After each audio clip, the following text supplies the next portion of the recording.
Gloria al Señor.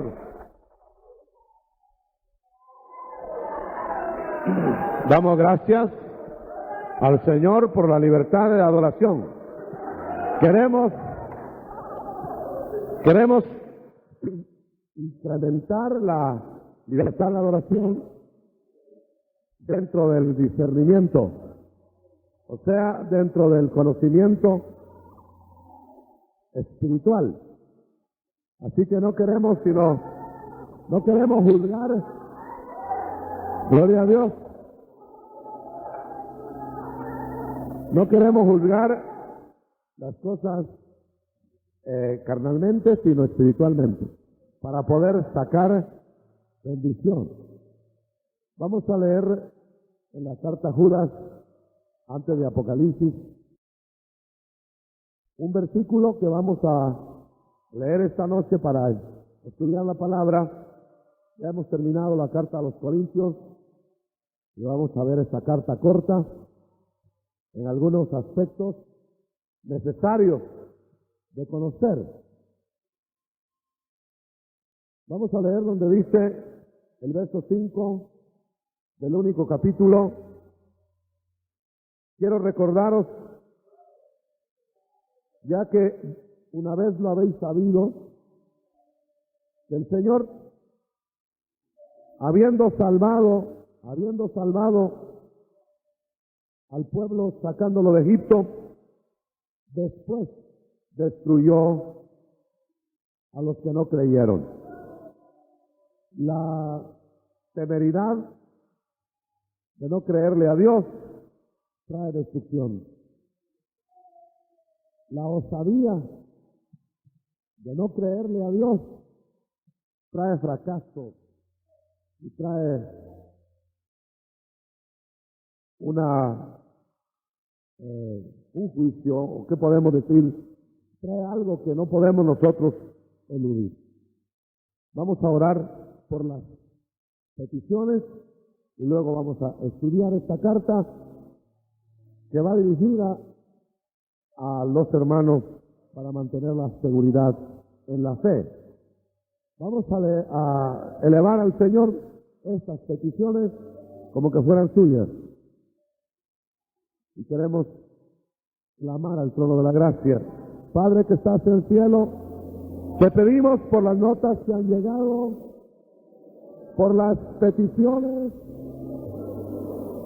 sentidas, profundas de tu pueblo, para que tú le respondas, para que tú le auxilies y ayudes en esta noche a cada uno según su necesidad. Sobre el cuerpo, el alma, el espíritu, abre los corazones en el nombre de Jesús, en el nombre de Jesucristo, nuestro Señor y nuestro Salvador. Amén y amén. Pueden sentarse, mis amados hermanos. Esta carta que vamos a ver brevemente en esta noche y quizá otra noche si no alcanzara el tiempo, va dirigida en primer lugar, y esa es la parte que esta noche nos corresponde, a las falsas enseñanzas, a los falsos maestros que se han de levantar en medio de la iglesia o alrededor de la iglesia en los tiempos finales. No vamos a hablar, claro, sobre lo negativo, no vamos a hablar de no haga esto, no crea lo otro, sino que vamos a hablar de lo positivo, pero la advertencia inicial es una advertencia dirigida al peligro de los falsos maestros.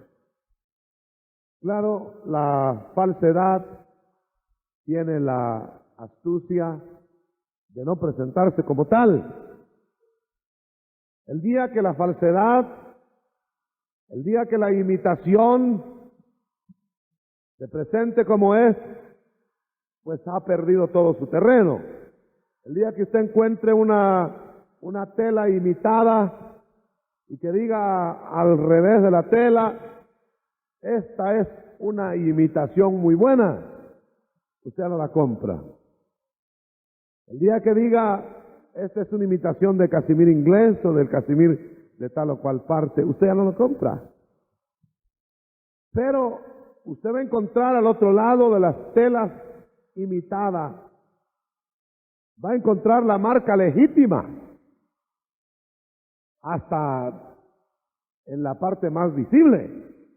Porque lo que se quiere es engañar. Lo que se quiere es dar por verdad lo que es una mentira.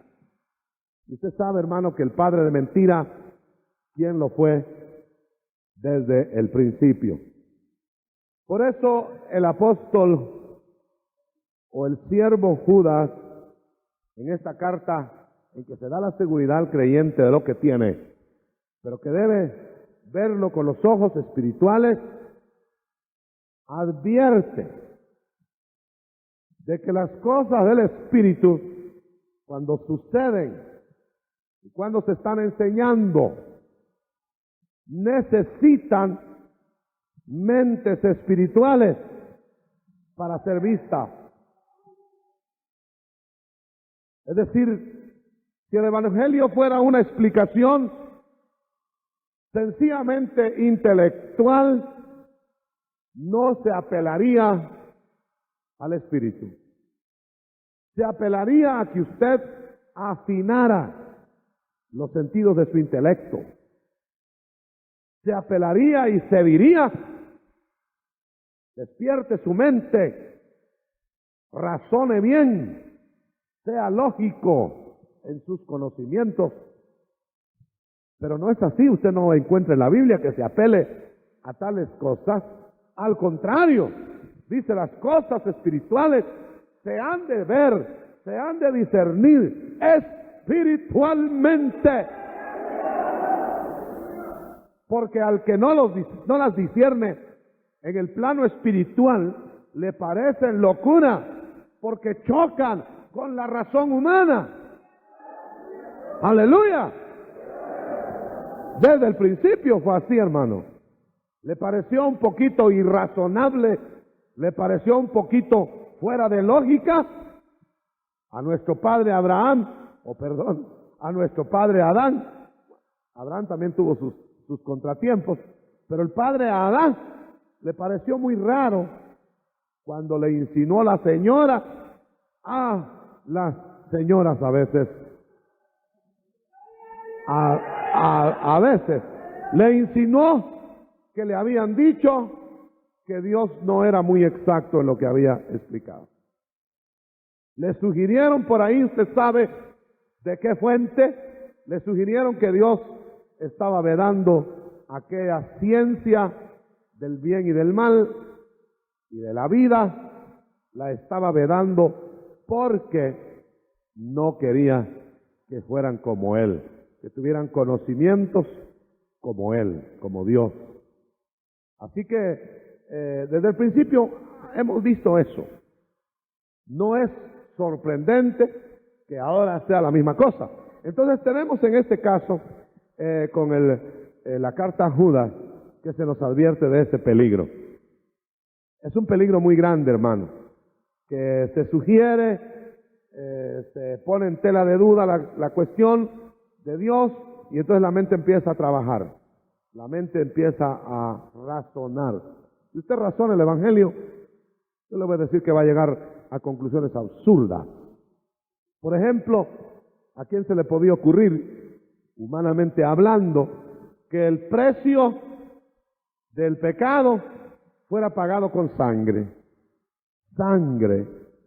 ¿Y a quién podía ocurrírsele, lógicamente, lavar pecados con sangre?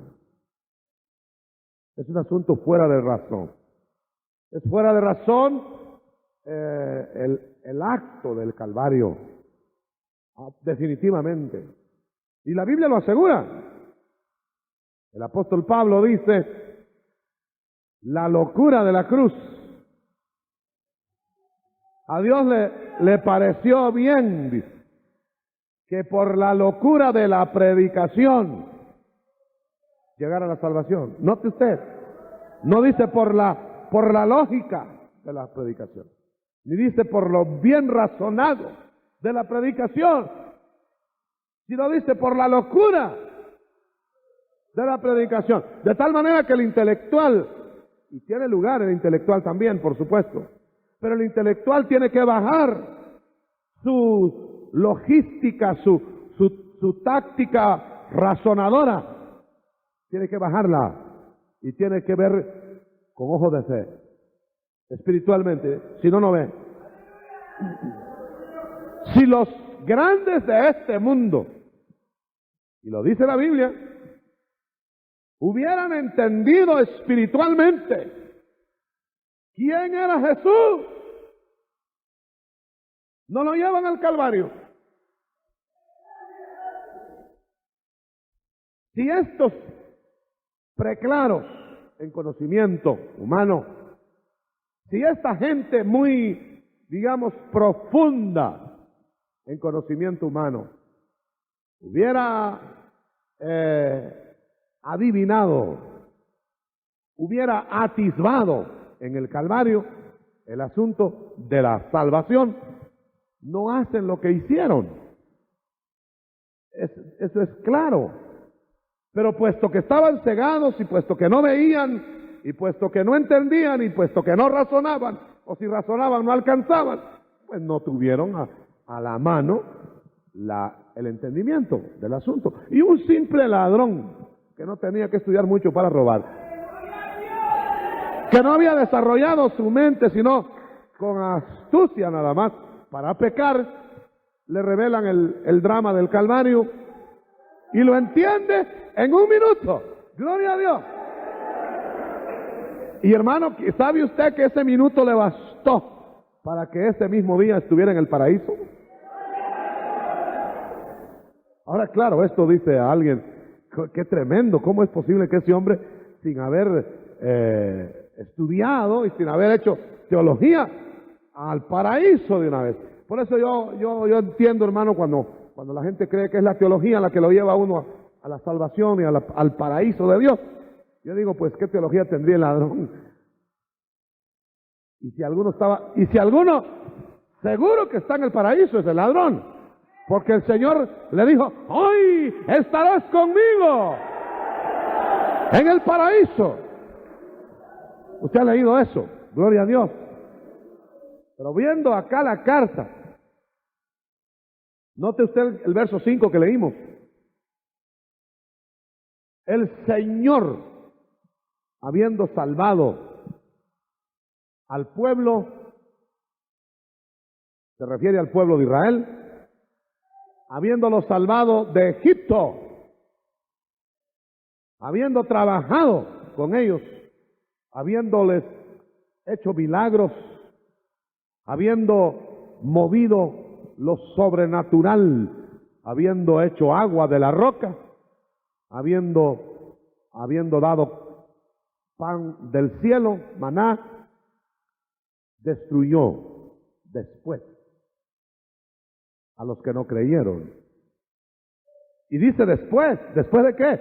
Después de haber sido sacados de Egipto. Es decir, la mente humana, el corazón humano es muy duro, después de que Dios se le apareció a Salomón 3 veces y le habló por sueños, le habló por visiones, se le apareció 3 veces. ¿Usted se imagina lo que es una experiencia de que el Dios del cielo se aparezca y le hable a un rey y le diga en una de esas 3 ocasiones, que le diga ¿qué quieres que te dé? Solo dime ¿qué quieres que te dé? Y Salomón le dice tal cosa, yo quiero que me des sabiduría, pues te la doy. Y después hizo altares para sus ídolos.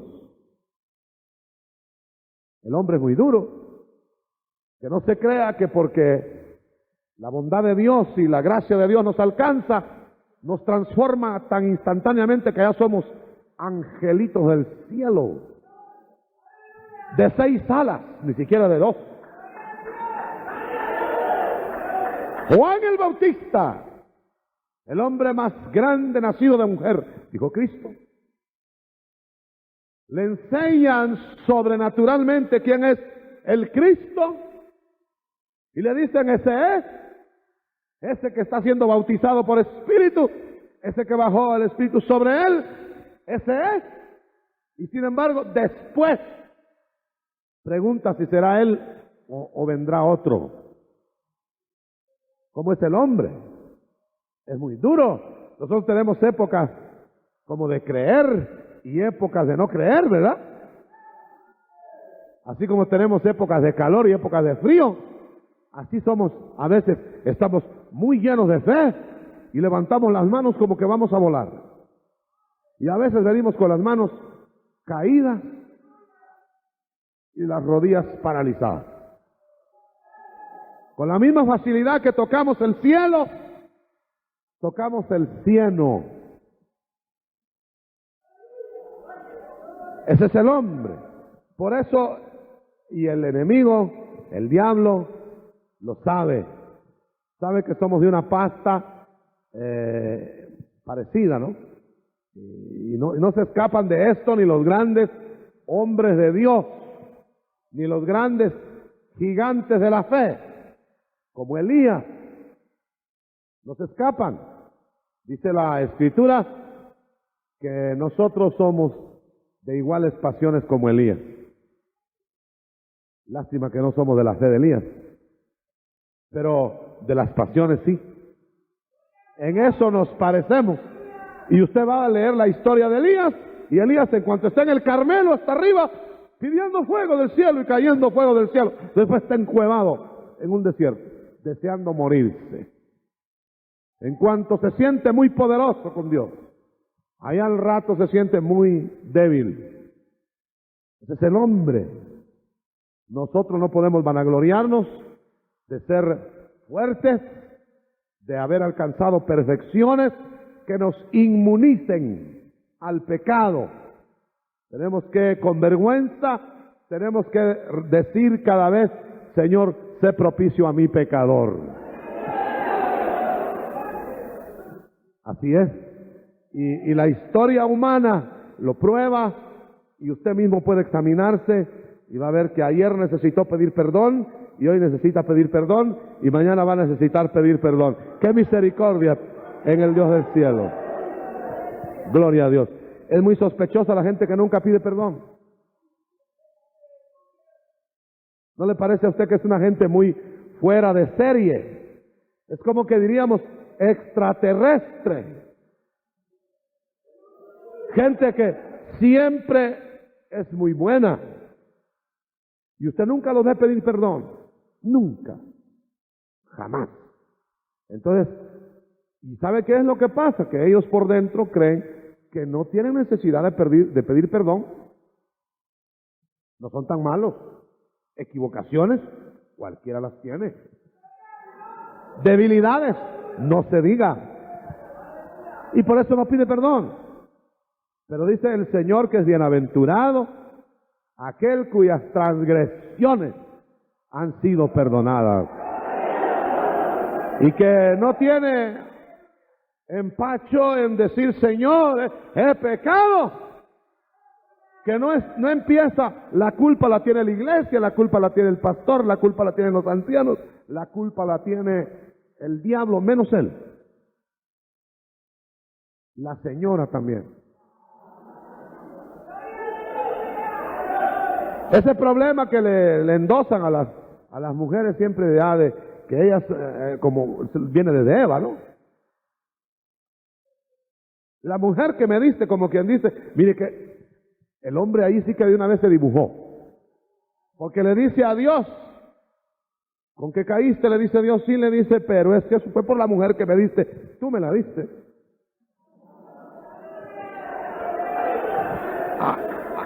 Qué buena manera de echarle la culpa a Dios. Como tú me la diste, yo no te la pedía y tú me la diste. Y ella me hizo pecar. Y entonces la mujer, al ser reclamada, y mire, cada uno tiene que dar cuenta, el varón, la mujer por separado, y cuando le reclamaron a la mujer dijo: bueno, y vio para todos lados y no encontró a ninguno quien echarle la culpa. Y dijo: bueno, La serpiente.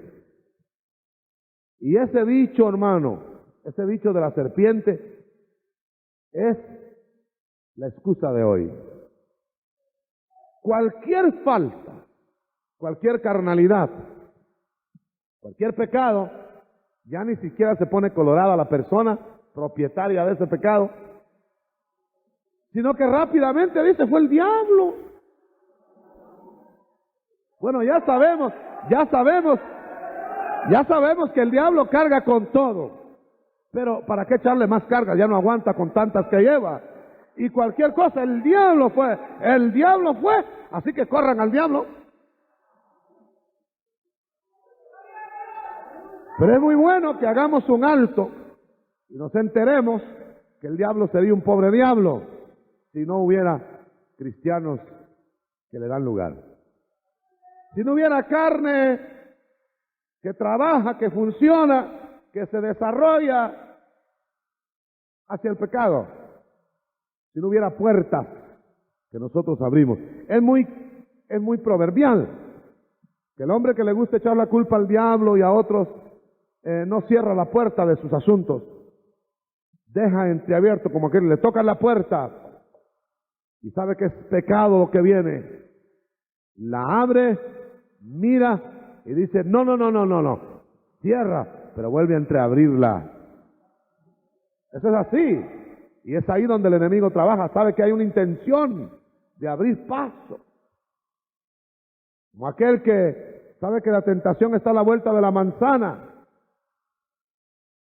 y le pide a Dios que le quite, le guarde de esa tentación, pero no cambia de calle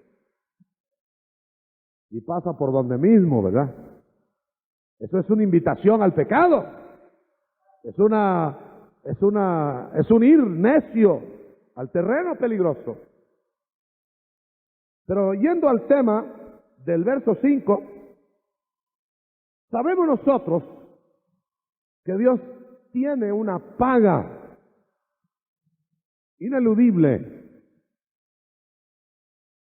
para el que confía en Él. Tiene promesa. Buena es la confianza que tiene grande galardón, dice. Debemos hacer nosotros la fe de tal manera que podamos ser galardonados. No solamente creer que hay un Dios que le dio cuerda al universo y lo dejó caminando ahí como un reloj y se fue, sino un Dios que está atento, que es galardonador, pero de los que le buscan. ¿Usted cree que Dios es galardonador? ¿O es un Dios que está ahí que no se da cuenta de nada? Es un galardonador, pero hay que creer no solamente entonces que hay Dios, sino que un Dios atento, un Dios que oye y que puede dar la paga para recompensar a los que le creen. ¿Sabe una cosa, hermano? Que cuando le hemos creído en Dios a través de Jesucristo, nosotros tenemos ya, o más bien Dios espera que le creamos. Y esto parece como que fuera la misma cosa, pero no es la misma cosa, porque hay quienes creen en Dios pero no le creen a Él. Hay partes de su escritura que no se la creen y hay porciones enteras que no se las creen. Y hay quienes hacen a Dios mentiroso. No creerle a Dios es hacerlo mentiroso. O sea que en la medida que nuestra fe aumenta, y mire qué cosa más tremenda es no creer, a los que no creyeron, después de haberlos salvado, los destruyó. O sea que Dios tiene paga para el de la fe y paga para el que no le cree. Dirá alguien, pero tenemos que hacernos de una fe ciega, tenemos que hacernos de una fe sin razón, de una fe que no tiene un punto de apoyo. No, de ninguna manera. Dios tiene puntos de apoyo para reforzar nuestra fe. Eso está bien claro. En el caso de Israel, que es el que se cita en el verso 5. En ese caso, el pueblo podía haber dudado de Dios. Podía haber dicho, bueno, a saber si Dios se ocupará de nosotros, a saber si Dios tendrá interés en nosotros, puesto que nos tiene esclavizados, latigados todos los días, trabajando para el enemigo, haciendo pirámides en Egipto, haciendo ladrillos, etcétera. Cualquiera podría razonar, realmente será nuestro Padre, Dios, estará con nosotros. A veces hay que ser sinceros con esas preguntas. Dios no se ofende con eso. Le voy a dar un ejemplo. Está Gedeón, varón de Israel, estaba trabajando en el campo. Israel estaba esclavizado por los madianitas. Tenían dominado a Israel y les robaban sus cosechas. Los tenían hambreados y los tenían al borde de la desesperación. Sus hijos eran masacrados, ya no aguantaban y ellos eran el pueblo de Dios. Y los que los atacaban eran paganos, pero les ganaban siempre los paganos. ¿Le parece a usted una situación lógica? Y por eso fue que cuando el ángel de Dios habló con Gedeón y le dijo, Gedeón, el Señor es contigo, Jehová sea con vosotros. Entonces le dijo Gedeón, por eso digo que hay que ser sinceros en las expresiones con Dios.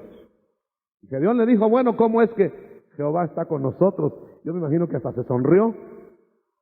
¿Y cómo es que está con nosotros? Y nos roban, y nos masacran, y nos invaden, y nos empobrecen. Sí, buen planteamiento, ¿verdad? Yo no creo que esté con nosotros. Esa fue el sentir. Un hombre frustrado, un hombre que sabía que tenían el nombre de pueblo de Dios, pero Dios no los auxiliaba. Sin embargo, el Señor le dijo que iba a mandarle un profeta, el ángel. Y le mandó un profeta a Gedeón. Esta es historia que usted la puede leerla en el capítulo 6 de los Jueces. Y ahí dice que cuando le envió profeta, el profeta le dijo, ustedes están padeciendo porque han pecado, porque han transgredido la palabra de Dios. Dios estaría con ustedes y está con ustedes, pero les está castigando. O sea que cuando hay castigos, cuando hay corrección, cuando hay acontecimientos en la vida de un hijo de Dios, en la vida de uno que ha creído en Dios, hay un propósito. Dios está ahí, aún en el desamparo, aún en lo que estábamos diciendo de Gedeón. Solamente que en la fase de castigo estaría con ellos cuando el pueblo se corrigiera, cuando el pueblo volviera el rostro a Dios y se arrepintiera. Es que el hombre es muy cómodo. El hombre quiere que Dios siempre le atienda, no importa cómo viva. Y quiere que Dios le avale todos sus programas. Por eso, volviendo al tema de Israel.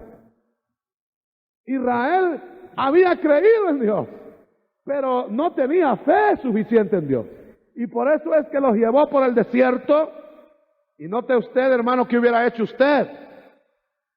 Sale de Egipto, de la esclavitud, sale del látigo y sale en una caravana grande y sale al desierto. Y adelante va un hombre con una vara, no lleva armas, no lleva nada, y todo el imperio egipcio, que era el imperio más grande del mundo de ese tiempo, se queda paralizado y no hace nada para que el pueblo de Dios que estaba esclavizado salga Enfrente de ellos pasan ahí y no hacen nada, paralizados. Primer milagro. De eso tienen hambre y hay maná de arriba y después tienen necesidad de ropa y la ropa no se les gasta. Ahora bien, después de eso, merece castigo cualquiera que todavía dice, no creo en Dios.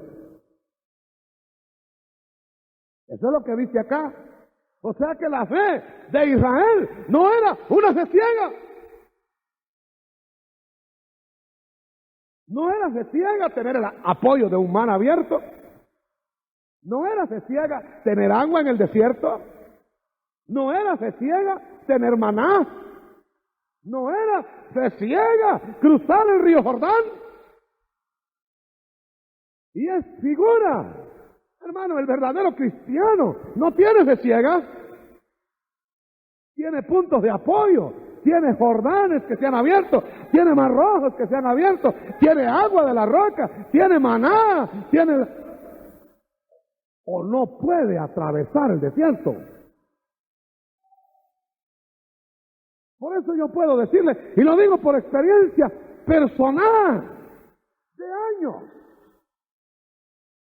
no de días, de que la fe cristiana no es una fe ciega. Tenemos experiencias en donde podemos apoyarnos y decir, Jehová, Dios está conmigo y me acompaña. Aleluya. Claro, también hay desiertos, también hay sed y también hay hambre y también hay, bueno, todo lo que puede faltar, pero hay un propósito. Nunca va a haber algo que Dios haga que no te lo explique acá o te envía a alguien, porque nada va a hacer el Señor sin que antes lo revele. No es un Dios desatinado. Ahora, claro, el Evangelio cuando se ve sobrenaturalmente, como se ve en la historia de Israel y como se ve en la Biblia, es una fe fincada en experiencias. Ahora, si usted tiene un Evangelio en donde solo es una serie de discursos y una serie de reuniones y en donde usted levanta las manos y se goza y después de eso no hay más, entonces está en una fe ciega. Usted sabe que el Jesús que nos hizo manifestaciones sobrenaturales a la gente no fue creído. Usted sabe que 30 años Jesús no hizo milagros. ¿Y qué pasó cuando se presentó como el Cristo poderoso? Las multitudes lo seguían. O sea que el Evangelio y la presentación del mensaje no es sencillamente hablar de un Cristo histórico, no es hablar de un Jesús de Nazaret para acordarse cada fin de año. Y que a esa fecha ya ni cuenta se dan esta noche.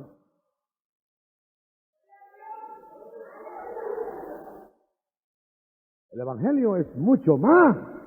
Es un Cristo que se revela, un Cristo actual, un Cristo vivo ahora. Aleluya. Porque Él es el mismo ayer y hoy y por los siglos.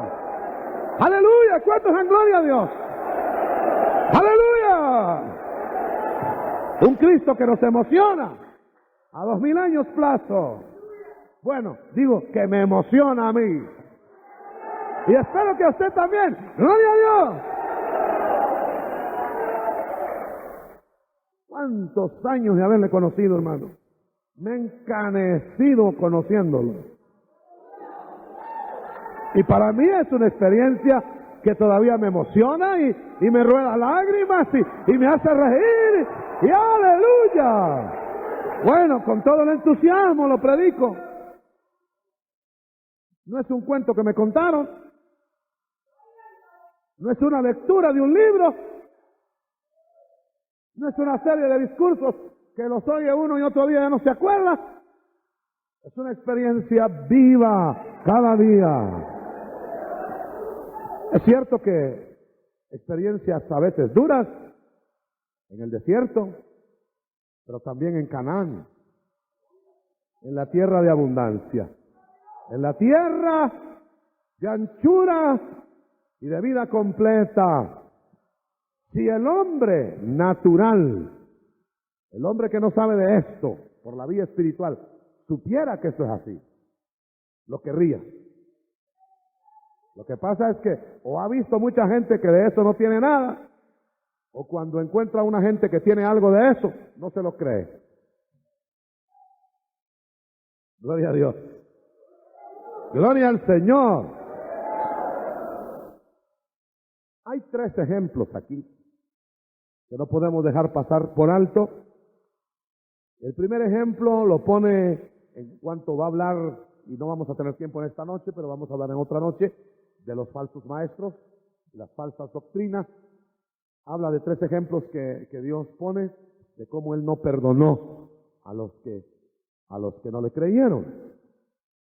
Y antes de hablar de eso, debo decirle, hermano, que en estas proyecciones del mensaje, en la carta a Judas, se está previniendo no solamente la dialéctica de maestros falsos, que tal vez turban más a los intelectuales religiosos.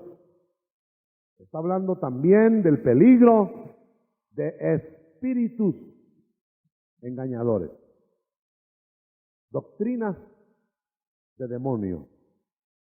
Ahora, yo quiero que usted note, las doctrinas de demonios son dadas por hombres.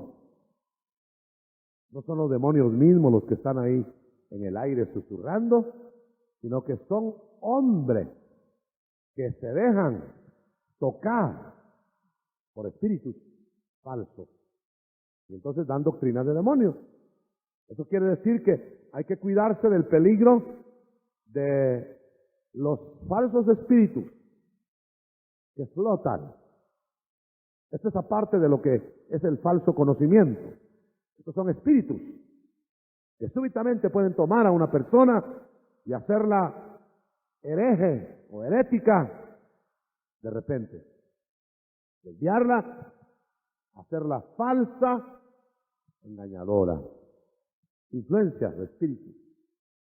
Pero de eso vamos a hablar en otra ocasión. Los 3 ejemplos que se ponen entre la carta de Judas y la de Pedro, se pone primero que Dios no perdonó a los ángeles. En el verso 6.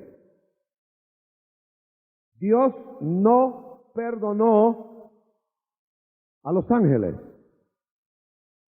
que se rebelaron. ¿Verdad? Ahí lo dice. No perdonó a los ángeles que no guardaron su dignidad. Mire qué cosa más extraña. Dios tiene seres que por alguna razón no guardaron su dignidad y no los perdonó. No envió a nadie a que los redimiera. Y de esto podríamos hablar mucho, pero solo note usted que ya hay un precedente, que Dios no perdonó a los que no le creyeron en el ámbito angélico. Se rebelaron y dijeron, no, nosotros no creemos a Dios. Y Dios los castigó sin esperanza. Los relegó. Y por alguna razón no les da oportunidad de salvación. Están perdidos, que se den ya por perdidos por eternidad. Algunos de ellos están en prisiones eternas para el día del juicio. Dice aquí claramente, estos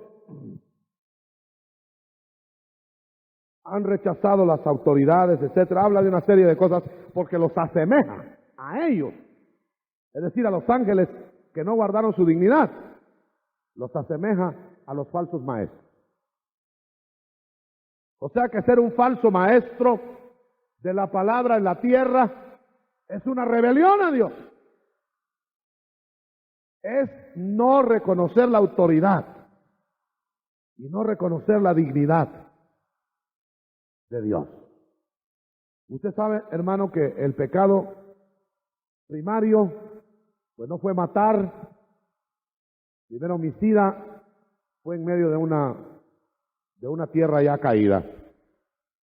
El primer pecado fue independizarse de Dios, autonomizarse, ¿cómo pudiéramos llamarle? Hacerse autónomo, decirle a Dios: no necesito tu auxilio y tu poder, yo tengo el mío, y vamos a rivalizar.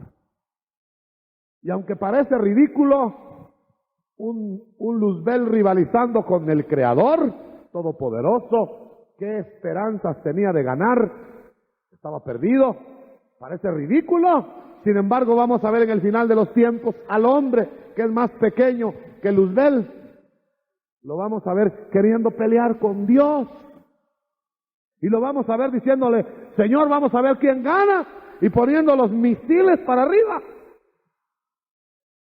Y vamos a ver a todos los ejércitos de la tierra preparados con armas muy sofisticadas, queriendo detener al Señor de señores y al Rey de reyes. Ridículo, ¿verdad? Cañoncitos de opereta. ¿Qué van a hacer con la divinidad? Sin embargo, hasta ahí llega la arrogancia del hombre. Porque desde un principio, la arrogancia de Satanás llegó a decir: Dios, vamos a ver quién gana. Vamos a rivalizar contigo. Hermano, yo siempre me he preguntado, ¿sabrá el diablo que está perdido o pensará que va a ganar todavía? Como lo veo tan entusiasmado trabajando en estas alturas, trabajando como que va a ganar, porque si yo sé que voy a perder, ya no trabajo con ganas. Pero como que él cree que va a ganar y trabaja, hermano, que mire, la única virtud del diablo es la perseverancia. Pero en su trabajo malvado, qué cosa seria. Pero esa rivalidad es ridícula, yo no le encuentro sentido. Sin embargo, el hombre en sí, y usted véalo con la lupa del examen minucioso, usted vea al hombre cuando empieza a subir en su nivel intelectual y cuando empieza a medio saber de algunas cosillas de aquí de la tierra y que cree que ya lo sabe todo, ya empieza a dudar de Dios. ¿Qué es eso? ¿Qué es eso? ¿Quién tendrá más conocimiento? ¿Tú o yo? Ridículo, ¿verdad? Absolutamente ridículo, porque no sabemos ni las cosas de la muerte, mucho menos de las de la vida. No sabemos ni cómo es del otro lado y estamos con vuelta. No sabemos ni lo que es de este lado. Por eso el Señor tuvo que decirle a uno que se estaba poniendo arrogante, y eso que era Job, y se le estaba poniendo un poquito arrogante, y le estaba diciendo que él ya sabía muchas cosas. Entonces el Señor le dijo: ¿y cuando yo hice la tierra, dónde estabas? Y todavía el hombre se pregunta con toda su ciencia: ¿dónde estaba el hombre antes de ser creado? O el espíritu del hombre, pues. ¿De dónde salió? ¿Salió de la nada o qué? Todavía no sabe. Y como el Señor ahí en ese pasaje con Job, como lo vio que estaba asustado con oír cosas de allá del cielo, le puso unas de la tierra y le dijo: dime cómo hago yo los copos de nieve, que estaban ahí nomás y que abundaban. Y mira los copos de nieve, mira la nieve, no hay dos copitos de nieve iguales. Y Job dijo: sí, Señor, soy un insensato. Lo debía haber descubierto antes. Porque no se puede altercar con el Todopoderoso. Pero usted va a oír al hombre dice, el hombre natural dice: no, habla del mundo como que él hubiera hecho mejor. Como que él hubiera podido hacer una creación mejor. El hombre es ridículo. Pero como no estamos hablando de las ridiculeces del hombre, sino que estamos hablando de que Dios puso 3 ejemplos. No perdonó a los ángeles que se degradaron. Eso quiere decir que tiene una paga ineludible. Lo que el hombre siembra, cosecha. No perdonó al mundo antiguo, no lo dice acá, lo dice en Pedro. No perdonó al mundo antiguo. Es decir, al mundo que se ahogó en el diluvio. No lo perdonó. Imagínense. ¿Qué cosas harían, hermano? Fíjense que todavía la humanidad, como volvió a empezar, la humanidad todavía no ha hecho los pecados que se hacían antes del diluvio. Pero antes que venga el Señor se van a volver a hacer. Todavía no ha colmado la medida de pecado el hombre como antes del diluvio. Y Dios no perdonó al mundo antiguo. Con la excepción, dice, de 8 personas. Note usted cómo a los ángeles, de los ángeles no salvó ni uno. De los hombres de antes del diluvio salvó 8. Ya empieza a salvar. Y de los del mundo después del diluvio, ¿a cuántos irá a salvar? Mucho más de 8, ¿verdad? Gracias a Dios. Ojalá que estemos nosotros en ese número. Pero no perdonó al mundo antiguo, no perdonó a Sodoma y Gomorra, no los perdonó, y tampoco perdonó a los ángeles. Entonces, la pregunta lógica es, ¿creen que va a perdonar a los falsos maestros? Si aquellos se opusieron a los profetas, los del mundo antiguo se opusieron a los profetas, los de Sodoma y Gomorra se opusieron a los profetas, los ángeles se opusieron a Dios mismo, y los modernos falsos maestros se van a oponer a Cristo, que es Dios. No los va a perdonar. No los va a perdonar. Así que los falsos maestros ya pueden seguir enseñando sus falsedades. Y pueden seguir haciendo su proselitismo y todo lo que quieran. Pero viene un día en que van a ser juzgados y no van a ser perdonados. Pero mientras llega esa paga, nosotros tenemos que estar con los ojos bien abiertos, con los sentidos espirituales bien abiertos, con el espíritu bien en actividad, en libertad, para discernir. Porque hay una verdad. Las ovejas oyen la voz del pastor.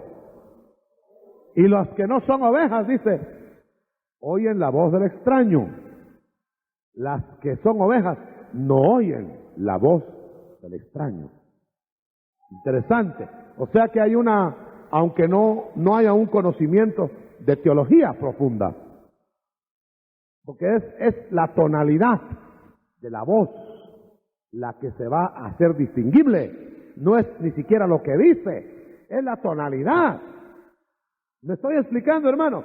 Es eso de que creyente tierno aún, recién convertido, llega a un lugar en donde hay falso maestro, hay algo fuera de lugar. Él no tiene teología todavía, no es un hombre avesado en eso, pero como que no le suena. Y a la ovejita, en vez de poner las orejitas así, las pone para abajo. Y dice, no me gustó, hay algo raro ahí, dice. No oyó la voz de su pastor.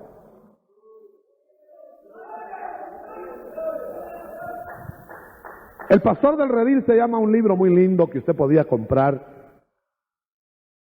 en donde un hermano hizo un experimento con ovejas. Se hizo pastor de ovejas literales en Palestina. Y él cuenta que el primer experimento que hizo fue pedirle a un pastor de Palestina que le prestara toda su indumentaria y que le prestara toda su ropa y el cuerno, el báculo, todos los atuendos del pastor. Y hasta le aprendió la voz, su tono de voz, como les decía a las ovejas. Y hasta le prestó su barba. Entonces, como iba con la ropa del pastor, todo eso, y se metió en el rebaño. Y entonces iba por el rebaño y las ovejitas estaban comiendo pasto y y no lo alzaban ni a ver. Y les hacía señas, y les sonaba el cuerno, y volvía a ver las ovejitas, bien, muchas gracias, decían, y comiendo hierba, aleluya. Y al fin se pasó al otro lado, caminando por el rebaño, y cuando iba por una cuadra más para allá, vio para atrás y venían 3 ovejitas detrás de él. Dijo, pero yo noto que dice la Biblia que las ovejas no oyen al extraño. Entonces, ¿por qué se vendrían esas ovejas? Y le preguntó al pastor, le dijo, mire, pastor, ¿por qué estas ovejitas poquitas de todo el rebaño se vinieron detrás de mí? Y le dijo el pastor, fíjense que estas son las que tengo en la lista de las enfermas.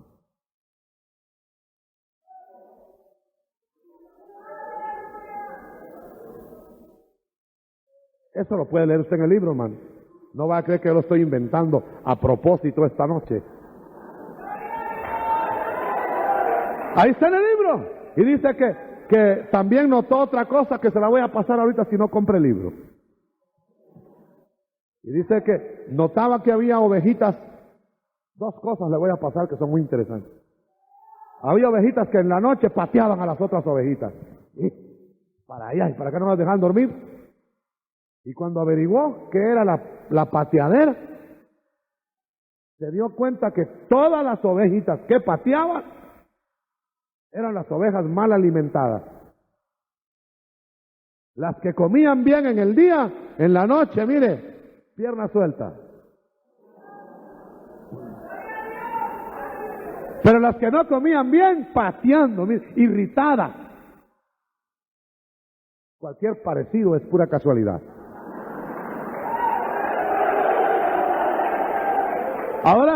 Ahora, usted note, el otro asunto que le iba a pasar es que había una oveja linda, la oveja, preciosa, era la más bonita del rebaño. Le gustaba tanto a él que dice que amanecía para verla, qué elegancia, qué textura de ¿cómo se llama? De lana.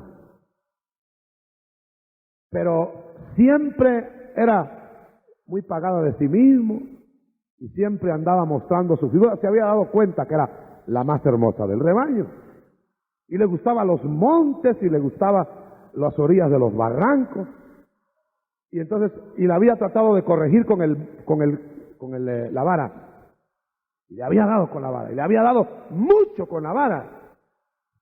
No, dijo, este es un problema muy serio, porque detrás de la oveja esa iban las otras. Se iban las otras que no estaban pensando en ir a la orilla de los barrancos, pero como allá iba la bonita, allá iban las otras para hacerse bonitas también. Hasta que un día dijo, ¿qué haré con esta mi oveja? La quiero mucho, pero me está descontrolando el rebaño. Bueno, dijo, un día amaneció afilando su cuchillo.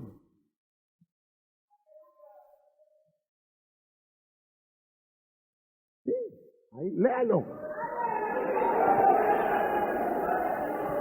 Y con todo el dolor de su corazón, cogió la oveja, le dijo, ovejita, ovejita, en beneficio del rebaño, se acabó la oveja, y dice que todas las demás al día siguiente pegaditas al pastor. Todas. El Señor no perdonó a los ángeles, no perdonó al mundo antiguo, no perdonó a Sodoma ni a Gomorra. ¿Perdonará a los falsos de hoy? Tengamos mucho cuidado. Y el Señor es el verdadero pastor de las ovejas. Entonces acá, cuando a veces se blasfema o se habla de cosas que no se conocen, verso 10, se habla de cosas que no se conocen, Generalmente la gente se opone a cosas que no sabe, porque no las sabe, ¿verdad? Y dice, ¿y por qué eso es así? Yo no sé, dice, pero ahí vamos para adelante. Bueno, en contra de los que están en favor y en favor de los que están en contra, porque no conocen. Porque cuando es por conocimiento es distinto, pero a veces la gente que se opone a lo de Dios no abre la Biblia. La Biblia la tienen nueva y en la librería. Es decir, la gente que escudriña la palabra puede ver lo que le conviene, lo que no le conviene. Pero gente que no abre la palabra, hermano, la gente que no se doctrina, o la gente que se pone la mano en la quijada y se duerme, a la hora de la verdad, ¿qué va a hacer cuando llegue la hora de la mentira? Usted sabe una cosa que dice la Escritura, yo con esto termino, que viene el tiempo en que por haber rechazado, por no haber tenido amor a la verdad, Dios, y note lo que dice Dios, no dice el diablo, Dios les enviará operación de error. Quiere decir que la operación de error puede ser permitida por Dios para darle la paga al que rechazó la verdad. Y en esa operación de error, dice Tesalonicenses, se perderán. Dios, hermano, te da la luz, y te da la luz, y te da la luz, pero si cierras los ojos a la luz, se apaga la luz. Porque lo dice el proverbista, y con eso termino. Se dice el que reprendido endurece la cerviz, de repente, sin previo aviso, será quebrantado y no habrá para él medicina. La cosa más triste para una persona debe ser que habiendo sido avisado y avisado y avisado, de repente le dicen ha llegado la hora final y no hay medicamento, no hay clamor que llegue, no hay esperanza. Por eso esta noche, hermano y hermana, Dios te alerta y te dice ten cuidado, te ha sacado de Egipto, te ha sacado del mundo, te ha sacado de allá donde estabas perdido. Ten cuidado de creer a Dios para que no seas destruido. ¿Puede alguien ser destruido después de haber sido edificado? Y es por eso que en esta noche a ti te llega la palabra. Carta. Judas, no el Iscariote. Carta de Judas, diciéndote la verdad del peligro de los tiempos finales. Cierra tus ojos. Peligro, pero bendición. Tinieblas, pero luz. Dudas, pero verdad. Aleluya, aleluya. Gloria a tu nombre, Señor. Hermano y hermana, no deje pasar esta exhortación. Estamos en tiempos de ambigüedades. Estamos en tiempos en que cualquiera se constituye maestro porque le convenga a sus intereses. Cualquiera toma un ministerio porque cree que solo es de tomarlo. Se amontonarán maestros, pero conforme a sus propios consejos. Por eso Pablo decía, tendréis muchos maestros, pero un solo Padre. La responsabilidad de este pueblo es